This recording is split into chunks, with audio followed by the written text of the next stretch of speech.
দেখুন বন্ধুরা কিভাবে অর্গানিকভাবে কেক তৈরি করতেছে।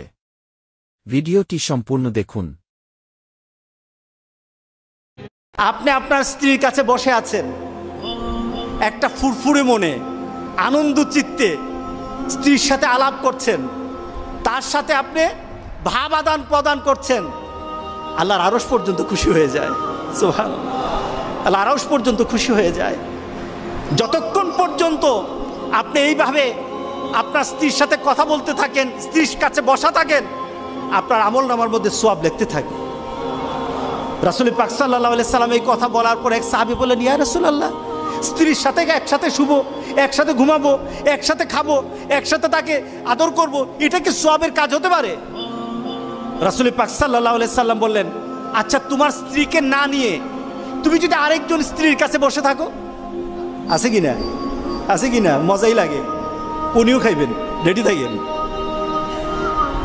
তুমি অন্য কোনো স্ত্রীর পাশে বসে বসে ফিস ফিস ফিস ফিস করলা, মজাই লাগবে, তবে মনে রেখে দিও তোমার আমলনামার মধ্যে জেনার গুনাহ লেখা হবে।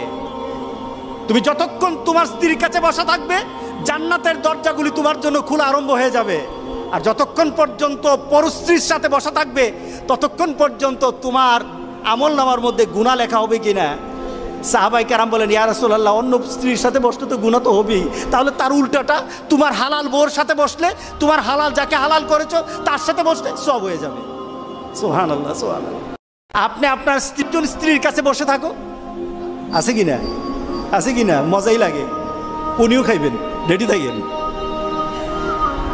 তুমি অন্য কোনো স্ত্রীর পাশে বসে বসে ফিস ফিস ফিস ফিস করলা, মজাই লাগবে, তবে মনে রেখে দিও তোমার আমলনামার মধ্যে জেনার গুনাহ লেখা হবে।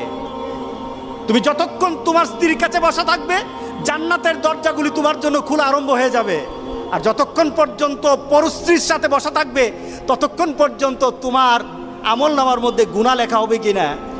সাহাবায়ে কেরাম বলেন, ইয়া